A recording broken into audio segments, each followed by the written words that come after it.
and welcome to our Saturday evening news programme. It's Saturday the 22nd of April and it's just past 6 o'clock and I'm joining you live from the heart of Wyke, Regis.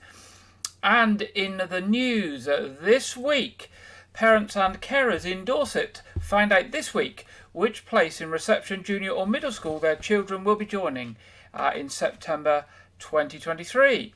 Those offered their first preference have increased to just under 97% from just under 95% last year. 96% have been offered their first preference of a place in reception, 99% have been offered their first preference of junior school, and 98% have been offered their first preference of middle school. Dorset Council Schools Admission Team received 4,150 applications and they were able to offer 4,012 families their first choice of school, a total of 96.67%. Parents and carers can log into their online account to see the outcome of their application. In addition, where an email address was submitted as part of the application, families will have been sent a link to their formal outcome letter. Over 97% of parents and carers chose to complete their applications online, an increase of 1.5% on last year. Now, anyone who does not have an email address or online access can contact the Council Schools Admissions Team direct on 01305 221 060. That's 01305 221 060. Now, councillors and officers from Dorset Council, MPs Richard Drax and Chris Loader, and the managing directors of South Western Railway and Network Rail Wessex came together to officially open Weymouth's recently improved railway station yesterday. Other representatives from organisations which helped shape and fund the improvements were also in attendance. The multi-agency partnership-led improvement scheme, which completed last summer, includes a refreshed car parking layout with clearer drop-off, collection and taxi points, improved bus links, a new bus shelter and bus information, more secure bicycle storage plus new pedestrian areas and walking routes. The railway station forecourt now also has a landscape planting scheme, new lighting and CCTV to deter antisocial behaviour. In a nod to Weymouth's railway history at the adjacent Pocket Park, new information panels about how the use of the railways in the town have changed over the years have been installed. Further improvements at the station include a living wall, a completely refurbished canopy on platforms 2 and 3, and a new station cafe. Councillor Ray Bryan, who's the portfolio holder for Highways, Travel and Environment, Dorset Council, said Dorset Council invested significantly to enable these improvements to the railway station and its surrounding area. Responses made through the consultation confirmed that people thought the station was in a poor condition and a hotspot for antisocial behaviour. This work has transformed the forecourt into a more welcoming and accessible place for visitors, residents and businesses. And if you haven't been down there to take a look, maybe it will be worth taking a look when you're next in Weymouth town. Now, the South West Dorset Talking Newspaper, a charity providing local news as well as a weekly magazine to visually impaired people, has announced that the service is soon to close after 36 years. A statement on the South West Dorset Talking Newspaper website reads, "After 36 wonderful years, we're calling it a day. Thanks to the wonder of technology, it's now possible to access a wide range of news and magazine-style items 24 hours a day, 365 days a year. Essentially, it means our job is done." Now, starting in 1987, the Talking Newspaper recordings were sent to listeners by post on various types of media, according to the technology of the time. But the South West Dorset Talking Newspaper say that a weekly service using the distribution method has a finite appeal, considering the progress of the internet and the devices that connect to it. Declining demand for the service has also led to the decision to no longer accept new listeners and to eventually close. The statement continues, "Whilst we are still providing a service for the time being, we will be closing soon. We'd like to thank everyone for their support over the years. It's been a pleasure to serve you." The service was originally provided on cassette tape, moved to CDs, and more lately has been using USB sticks, which can be returned and overwritten. The actual production of a master news and magazine for bulk copying has been something of a military exercise, the organisation says, with many volunteers involved. it was known that the South West Dorset Talking newspaper was much appreciated by listeners who look forward to their weekly recording coming through the letterbox. And the picture in the on the screen shows the current team working in their studio. So a big thank you to them, and wish them well for the future, and hopefully their users will find other sources of news online, including our own maybe, which they can listen into on a Saturday at 6 o'clock. Now, Thursday this week, Dorset Council's waste enforcement and legal teams achieved another successful prosecution of a fly tipper. David Barney of Salisbury was found guilty of fly tipping soil, groundworkings and green waste on land at the former Asker's Hotel near Dorchester without an environmental permit.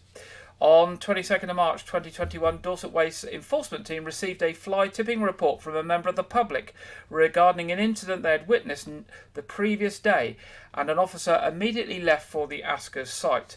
While travelling west along the A35, the officer saw a light blue Ford Transit tipper travelling in the opposite direction, which matched the vehicle description in the report. On arrival at the site, the officer found numerous loads of fly tip waste.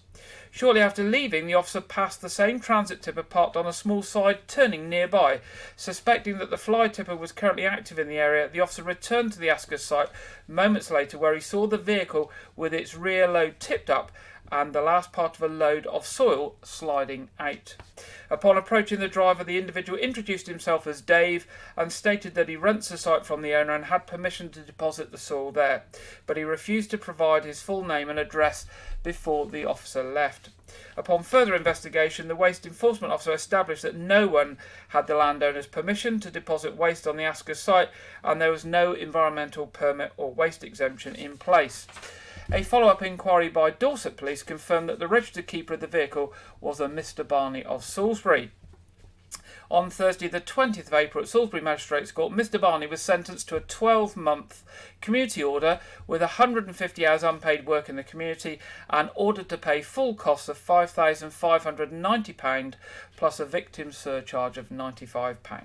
A spokesman for the council has said, when employing anyone to carry out work on your behalf that will produce some sort of waste, we would strongly urge everyone to ask how the rubbish will be disposed of and make sure you get the correct paperwork, including an invoice or receipt for the waste they're taking, including their correct contact details. Now, officers from Dorset Police are investigating the theft of alcohol from a shop in Weymouth and are appealing for witnesses to come forward. At approximately 8:15 p.m. on Tuesday the 18th of April, two people entered the Tesco's Express on Dorchester Road and went to the alcohol aisle. The young male offenders were asked to leave by a member of staff before they stole a crate of lager.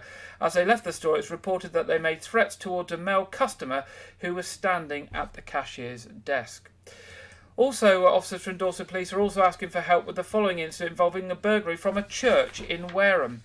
Between 9:45 p.m. on Friday the 14th of April and 9 a.m. on Saturday the 15th of April, a quantity of silverware was stolen from the Lady St Mary Church at Church Green. The stolen items include candlesticks, plates and chalices. Police Constable Ryan Dunkley of Purbeck Police said, "We are continuing inquiries into this burglary, and I'm keen to hear from anyone who may have information that could assist our investigation. I would urge anyone who witnessed any suspicious activity in the area on the night of the 14th of April to get in touch. I'd also like to speak to anyone who comes across silverware being offered for sale locally or online or in suspicious circumstances."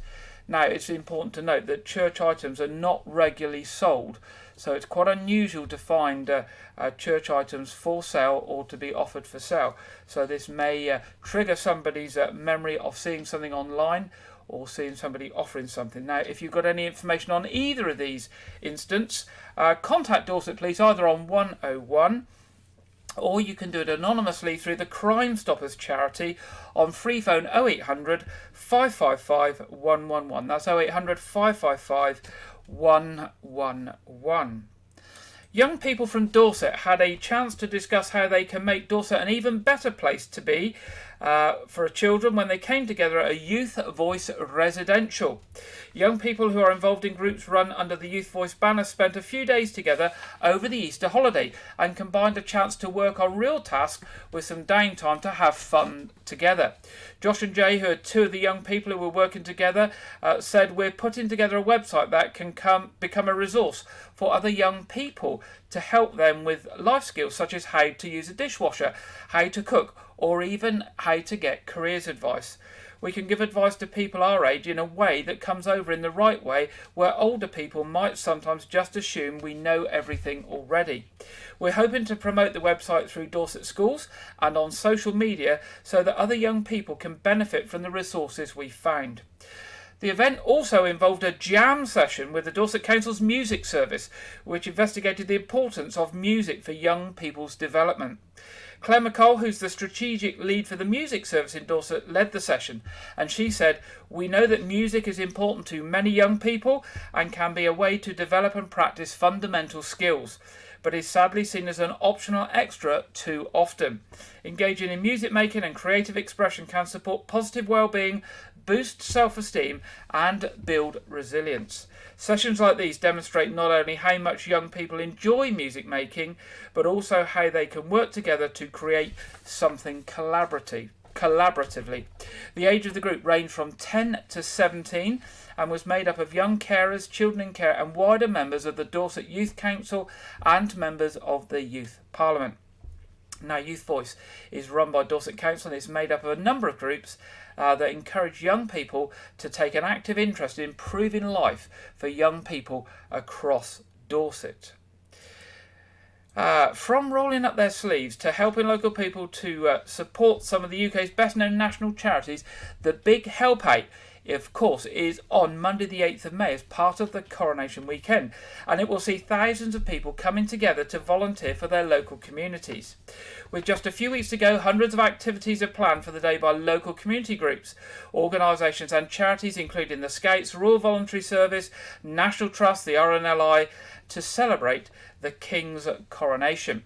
The aim of this day is to use volunteering to bring communities together and create a lasting volunteering legacy from the coronation weekend. The initiative also highlights how important volunteering can be, whether it's for an hour, a day or on a regular basis, to benefit both the communities and the people who take part. Dorset has a superb reputation for giving support to their local community, and we're lucky to have hundreds of volunteers who give their time, talent and dedication to support local services. But of course, local organisations within Dorset can always do with more support. So from clearing weeds in our parks and open spaces to helping our local sports groups, youth clubs, or perhaps you'd like to try a hand at fundraising or befriending services, there are literally hundreds of projects and opportunities available to get involved with. Now, Dorset Council is working alongside the Volunteer Centre Dorset and the Community Action Network to support communities that are strong, healthy, diverse, vibrant and flourishing. Now, you can get in touch to see those opportunities with the Community Action Network, and it's a simple website. It's can110.org, can110.org. And you can find out more about volunteering opportunities through Volunteering Dorset or Volunteer Centre Dorset at www.volunteeringdorset.org.uk. So that's can110.org and www.volunteeringdorset.org.uk. Weymouth Rotary Club have donated £1,000 to Weymouth Town Council to go towards purchasing a new beach wheelchair for Weymouth's award-winning beach. The wheelchair will provide those with restricted mobility the opportunity to be able to go down to the water's edge using the access mats that are laid on the beach. Weymouth Town Council already has 2 beach wheelchairs, which are made available to the public for use free of charge, and this donation will help towards the cost of buying a new chair once the rest of the funding is secured. Club member David Langridge said Club member David Langridge, who is the Rotary President, says, "I am delighted that Weymouth Rotary, in its 100th year, have been able to donate £1,000, which will help towards a new beach wheelchair. This will provide those with restricted mobility access and the opportunity to go down to the beachfront. It is great to be able to support such a worthy initiative such as this, and we have done this in the past, as we have done in the past 100 years in Weymouth. If any other local community groups or clubs would like to donate towards the cost of a beach wheelchair, then Weymouth Town Council would love to hear from you. You can email them at resort, R-E-S-O-R-T, resort at weymouthtowncouncil.gov.uk. That's weymouthtowncouncil.gov.uk, resort at weymouthtowncouncil.gov.uk. Now, the Mayor of Weymouth, Councillor Anne Weaving, and Councillor Christine James, the Armed Forces Covenant Champion, Veterans Lieutenant Commander Cara Wansbury, Royal Australian Navy Lieutenant Commander James Williams, and others will be having a wreath-laying ceremony at the Anzac Memorial this week for Anzac Day. The service of remembrance is at 11 a.m. on Tuesday the 25th of April at the Anzac Memorial on the seafront, which is right opposite the Prince Regent Hotel, as you can see in the picture. Members of the public are welcome to attend. Held at the Weymouth Anzac Memorial, it commemorates the thousands of Australian and New Zealand volunteer service personnel who passed through camps and hospitals in Dorset during the First World War, between the battles in the Middle East and those on the Western Front in Europe. Councillor Anne Weaving, Mayor of Weymouth, said to be laying a wreath at the memorial to remember those many Anzacs who came to Weymouth is an honour. It's opposite what was once Burden's Military Hospital, now the Prince Regent, where soldiers were evacuated from the beaches of Gallipoli to recover from the traumas of war. Tuesday's service is open to the wider community to attend in recognition of the sacrifices made by personnel of the Australian and New Zealand Army Corps. The service will be carried out by the Mayor's Chaplain, Honorary Alderman Reverend Brian Ellis. And finally, in our news today, all you need to know about coronation events happening in Weymouth is available online. Weymouth Town Council has organised and provided grant funding for many events happening around the town over the coronation weekend. From one day only, busking will be allowed on Weymouth Promenade on Saturday 6th of May. There will be 4 prime locations where musicians could have a chance of busking to a crowd along the seafront. You'll need to book a slot. You do that by emailing events@weymouthtowncouncil.gov.uk. Weymouth Town Council are also hosting a community coronation concert at a stage located opposite the Alexander Gardens on Weymouth's award-winning beach. The concert will be from 12 p.m. to 10 p.m. and will feature some of Weymouth's finest local artists, along with a grand firework display in Weymouth Bay at 9:30 p.m. To find out about all of the events happening near you, visit the Council's website. There's also still time to apply for a Big Help Out grant, which encourages groups to organise an activity throughout the coronation weekend. Events that are happening over the weekend from local community groups include Westham Community Group Picnic on the Marsh, Friends of Sunset Gardens Community Quiz in the Gardens, Parish of Wyke Regis Big Coronation Celebration, Guides Coronation Party for Rainbows, Brownies and Guides, St Oldham's Church screening of the King's Coronation, Weymouth Baptist Church Coronation Street Party, Spark Celebration Event, St Nicholas Church Broadway Coronation Afternoon, and Holy Trinity Church Open Church Event. To find out more about the events happening in Weymouth over the coronation weekend, go to the council website www.weymouthtowncouncil.gov.uk, and if you can remember the bit to add on, /Kings-Charles-III, as in 3, coronation. But if you just go to weymouthtowncouncil.gov.uk, if you go on the events section and you look far over on the right hand side, you'll see the bunting picture you can see up on the screen. Click on that and you'll see all the details of the events happening in Weymouth over that coronation weekend. And that's the end of tonight's headlines. Now, a free NHS mental health support service has launched a new look website which makes accessing help simpler than ever before. Steps to Wellbeing provides talking therapies, online courses and guided self-help for Dorset residents who are feeling down, stressed or worried. It also helps people who are having problems at work or living with a long-term health condition to improve their mental well-being. The new website includes how we can help sections that simply and clearly explains who Steps to Wellbeing is for, what treatment it can offer, and how to complete a self-referral form.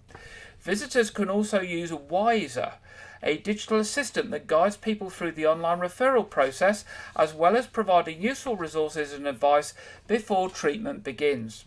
And the site features short, informative videos that answer commonly asked questions about mental well-being and what Dorset Healthcare can do to help. So let's hear a little bit about Steps to Wellbeing and how it can help us. Steps to Wellbeing is a free NHS service. We provide support for adults in Dorset and Southampton who are experiencing mild to moderate mental health difficulties, such as depression, anxiety or stress. If you've noticed recently that you're struggling with your mental health or well-being, we would really encourage you to seek a referral for an assessment so that we can discuss how you're feeling at the moment and the treatment options that are available to help. You do not have to be referred by your GP or a health professional to see us. You can make that referral yourself, either by going to our website or giving us a call.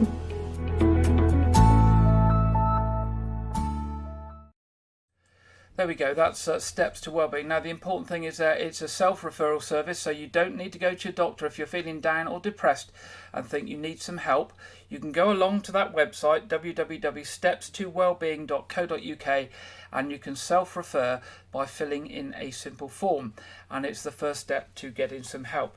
Also on their website, if you just want to look at the videos that they offer, or on their YouTube channel, there are things like what is cognitive behaviour therapy, how can Steps to Wellbeing help if I have a long-term health condition, and many others.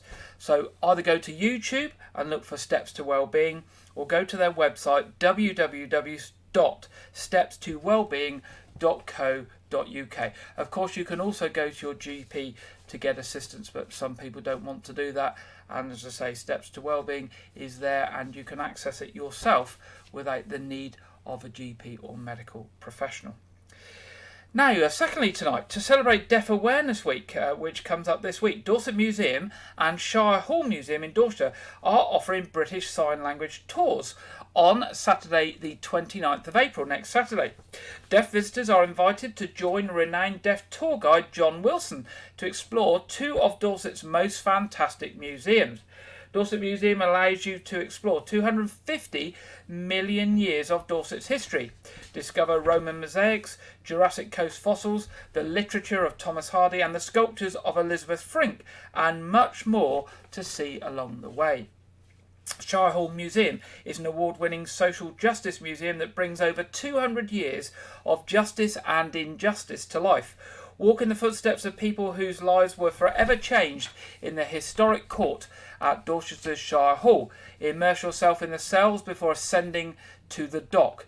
Now, tickets include the opportunity to explore the galleries before and after the tour at either museum or both when purchasing a joint ticket. There is also time to have lunch in one of the museum's fabulous cafes between the tours. Let's see a little bit about the British Sign Language tour now, and we're going to see it in sign language. But for those that don't understand sign language, there are some subtitles as well.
So there we go. That's just a taster of what those who rely on British Sign Language can expect if they want to go along to Dorset Museum and Shire Hall Museum next Saturday. Now, the tours are 12 noon to 1 p.m. at Dorset Museum and 2 p.m. to 3 p.m. at the Shire Hall Museum. You do need to book. So to book, pop along to dorsetmuseum.org and do book. Now, if you know somebody who relies on British Sign Language, maybe you would like to let them know about those tours, as it is a unique opportunity and will really help them benefit from more information when visiting those museums. And obviously it's great that the museums are organising these sorts of things to make accessing those museums more comfortable and more accessible for people who are either deaf or hard of hearing. Now it's that time in the programme where we go over to regular contributor Andrew Wright for this week's film review and preview. Welcome to Wyke Regis TV film review and preview. I'm Andrew Wright. This week, the science fiction horror film Megan, stylized with a 3 instead of an E, was released on home video. The film revolves around a woman who develops an artificial intelligence doll to help her niece cope with the death of her parents, but the doll becomes sentient and hostile towards others. So I didn't watch this film in the cinema, but I was always interested because horror legends James Wan and Jason Blum are attached as producers, and I'm a fan of their filmographies. I decided to check this film out, and I found that it's a lot more of an emotional and science-driven film than the horror-oriented trailer. But it is definitely a well-constructed film, but a lot of the time during the film, you just end up thinking about how all the events of the film could have been avoided if people just, thought things through.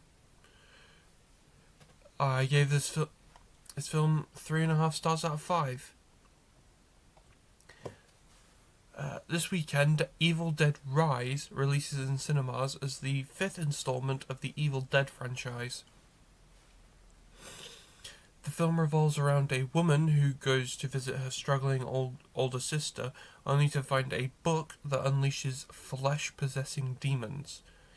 The film features the involvement of fan-favourite director Sam Raimi and actor Bruce Campbell as executive producers, both of whom are fan favourites from the Evil Dead trilogy from the 80s and 90s.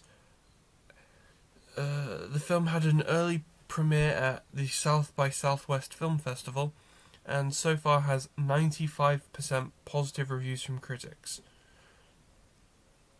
with critics saying that fans of the franchise are going to love this. That's all I have for this week, but be sure to check back next week where I will review the home video release of Plane, the latest Gerard Butler action film. Now back to Gary in the studio. Thank you very much, Andrew. And we do have a film trailer for you this week, released by Warner Brothers. It is from the movie called Hypnotic. Now, Hypnotic is in cinemas from May the 26th. Determined to find his missing daughter, Austin detective Danny Rourke, played by Ben Affleck, instead finds himself spiralling down a rabbit hole while investigating a series of reality-bending bank robberies, where he'll ultimately call into question his most basic assumptions. It's in cinemas on May the 26th, it's from Warner Brothers, and here it is now. What do you see? Your daughter? The park? Wasn't paying attention. Just for a second.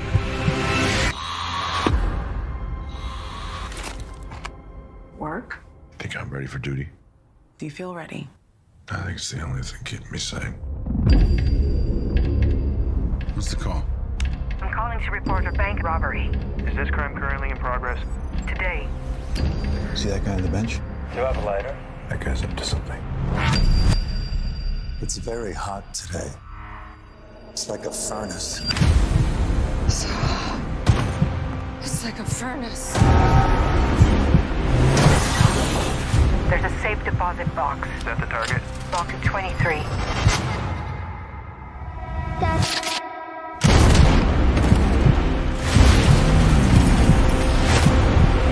Hands up! But I'm the wrong man. Where is she?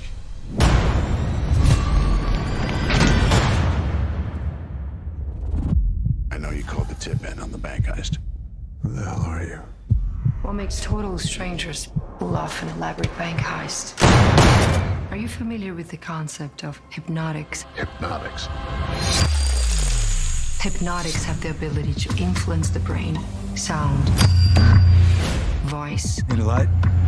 locking eyes. Hypnotics use them to make you see a version of the world that doesn't exist. Next. It's not him anymore. Nick, stop! I have to know everything. Why me? Why my daughter? You don't know who you're dealing with.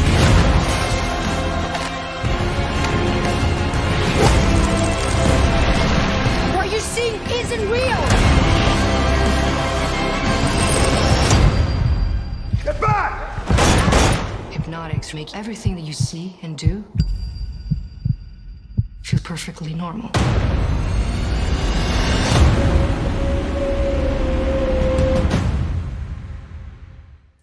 There we go. That is Hypnotic in cinemas on May the 26th. Now it's time in the programme to see what is in store with the weather. And we're going over to the Met Office for this week's weekend weather forecast, which this week is from Jonathan Vautry. Hello there. It's been a rather mixed start to the weekend across the UK. We've seen some fog patches across central southern areas of England and Wales clearing off with outbreaks of rain pushing into the southwest. Another band of rain across Northern Ireland into southern Scotland and northern England that's been quite persistent, and higher across coastal areas of the Moray Firth. Some sunnier skies for western Scotland here though. Generally away from northern Scotland, the winds are relatively light throughout today, but that is going to mean that these areas of rain are going to be slow moving throughout the day. So going to remain quite damp for Northern Ireland into the Scottish borders. The cloud building a bit more across central Wales into the home counties and the Midlands as well, but always the best of the sunshine for western areas of Scotland, and it's here where we'll see temperatures climb the most, highs of possibly 17, 18 degrees Celsius, so feeling quite warm. And if you're stuck underneath more of this persistent cloud though, it's going to be feeling rather cold and struggling even to get into double digits in places. As we head into Saturday evening, this band of rain in the north will slowly fizzle its way out, but could push into northeastern areas of Scotland throughout the night. Further outbreaks of rain moving their way in across England and Wales as well. And generally, the cloud building across all areas of the UK. Underneath that blanket, though, temperatures won't drop too far, and it should stay frost-free for all of us. Just the potential in some sheltered rural spots where you do get the clearer break that we get down into low single figures. Into the start of Sunday morning, we are going to see the winds strengthening quite a bit across northern areas of Scotland with the risk of some gales here. These winds are coming directly down from the north, and we're going to continue to see that northerly feed of air push its way in across all areas of the UK as we head into Sunday and Monday, bringing in this much cooler air directly down from the Arctic. So it is going to be turning much colder as we move throughout Sunday. Still rather cloudy as we start off. The potential for some outbreaks of rain across the southeast, and they could be heavy at times, so do just watch out if you are running the London Marathon. Showers bubbling up across the rest of Northern Ireland, Wales and England, even into southern areas of Scotland as well. The rain that we see pushing into northeastern areas of Scotland will start to turn wintry over the higher ground as this colder air really begins to dig in, and temperatures across Scotland will be noticeably down on Sunday compared to Saturday. When you though add on the strength of that particularly strong wind around coastal areas, it's going to be feeling even colder and really quite bitter and raw, maybe feels like temperatures of around 0 degrees Celsius. Elsewhere, if you do get one of those sunnier spells, temperatures around average for the time of year, but underneath some of the more persistent cloud in the southeast, again, it's not going to be a particularly pleasant day. Into Sunday evening, these outbreaks of rain in the southeast will gradually clear their way off, but will take a little bit of time. Again, the showers slowly begin to ease down elsewhere, but continuing across the far north of Scotland as we end the day on Sunday, some of those showers will probably turn wintry with some sleet and snow even to lower levels here. So this cold air really digging its way in as we start off the new working week, and there's also the chance of some quite chilly nights to come as well. You can keep up to date with the full forecast for the forthcoming week by following us here on the Met Office YouTube channel, and we'll be giving you updates on all of our social media platforms as well. Otherwise, enjoy your weekend. Bye-bye. Thank you very much, Jonathan. And now to look at what the weather has in store for us down here on the south coast of Dorset. Here is the look ahead for the weather. Again, it is changeable. We've got rain likely Sunday and Monday, and again returning by the weekend. But mild during the day, but temperatures dropping overnight. And there is the potential of frost in the middle of the week. So do wrap up warm if you're out early in the morning or late at night. But hopefully some nice sunny spells like we've had this week. So maybe a few sunny hours in the morning or early afternoon when it warms up, but showery and possibly chilly during the rest of the day. Now, moving to our What's On session, we have got at Weymouth Pavilion coming up tomorrow, Sunday night comedy with Shapi Corsandi. 27th of April, Giovanni Pernice, Made in Italy. 28th and 29th of April, the Weymouth Cider Festival. 4th of May, the Complete Works of William Shakespeare. 5th of May, the Eurythmics Experience. 6th of May, the Sensational 60s Experience. And if you like the Bee Gees, 11th of May, the New York Bee Gees. For tickets, they can be got online with more information about all of those events and more at weymouthpavilion.com. Or telephone number 01305 783 225. That's 01305 783 225. Now in Wyke Regis itself, the coronation weekend is fast approaching. There is the big coronation celebration in the grounds of All Saints Church on the Sunday of the coronation weekend. There are tower tours, there are church tours, there's a Teddy Zitwar, a bar, a brass band, a barbecue, all sorts of things going on there from 12 noon to 5 p.m. If you're interested in tower tours or church tours, they need to be booked in advance, and you can do that at www.parishofwykeregis.com/events. That's www.parishofwykeregis.com/events. Moving to the Noath Fort, 30th of April to 1st of May, that's around next weekend. The Noath Fort are having a pop-up Artway event. So art at the Noath Fort next weekend.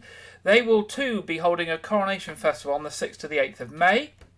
Their classified bunker is open again the 13th and 14th of May.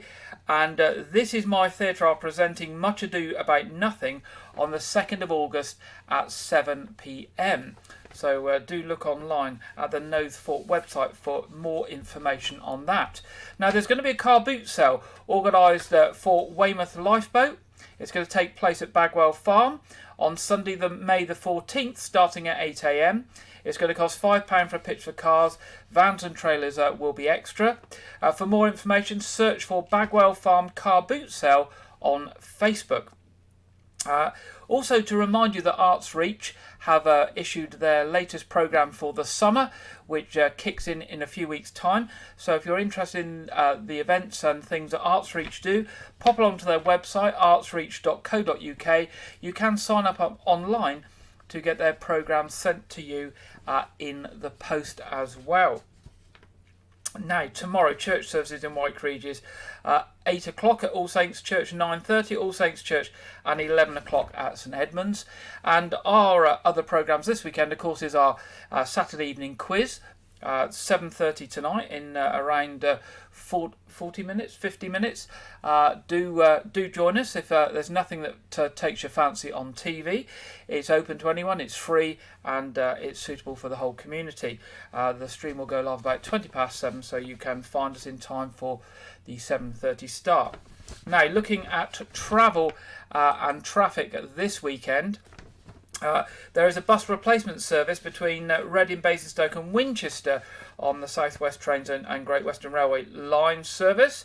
There's also an amended service on GWR between Westbury and Bristol this week from the 24th to the 27th of April. Roadworks likely to cause disruption. Now, the local authority are trying to keep these to a minimum now we're getting into the holiday season, but inevitably there are still things that need to happen. Gloucester Mews behind the seafront still remains closed to the 5th of May. There's advance notice that on the 3rd and 4th of May that there will be major roadworks on the Portland Beach Road with traffic control. Now, that's likely to cause major disruption for anybody travelling to and from Portland and through Wyke Regis itself. The roadworks on the junction of Lanehouse Rocks Road and Fremantle Road to do with the access to the new housing estate have now been extended, and the current notice now runs until the 31st of May. And Dorset Road, from the section from the Morrison's roundabout on the old Dorset Road running north, there are going to be several lots of roadworks over the next few weeks with traffic control. So if you use that road at all to access anything, be warned. Now that brings us to the end of this week's programme. I hope you have a good weekend. Tomorrow is St George's Day, so do get your St George's flags out. The Scouts from Weymouth and Portland will be on parade in the town centre tomorrow, going off to St John's Church for their church parade. And the other thing to say, tomorrow at 3 p.m, the government is testing the new national early warning system, where everybody who has a mobile phone will get a message at 3 p.m. Now, even if your phone is on silent, this message should come up. You'll get a bit of a siren come up and a message pop up on your screen. And the idea is that the government are testing this, so if there is a national disaster or terrorist incident or something urgent on a local basis that the government or local authorities need to get out to you quickly, that they can send these messages out through the mobile network to every mobile device. Now, many other countries across Europe and the world already use this service, and this is new to the UK. So just be aware, 3 p.m. tomorrow, your phone will go off. You will have a wailing siren of some description and a message pop up. It is possible to turn these services off, but it's quite complex. But you can read about it online if you go to National Security Alerts, and there is information online to tell you about that. Now, we will be back next Saturday at 6 o'clock. If you have any stories for us or anything happening over the coronation weekend or any events, other events coming up, do get in touch. news@wykeregis.tv as ever. We love to hear from you. We are here to promote things within the community, so do keep us in touch with what's going on. Hope you have a good weekend and a good week ahead, and I look forward to being back with you next Saturday. Good night.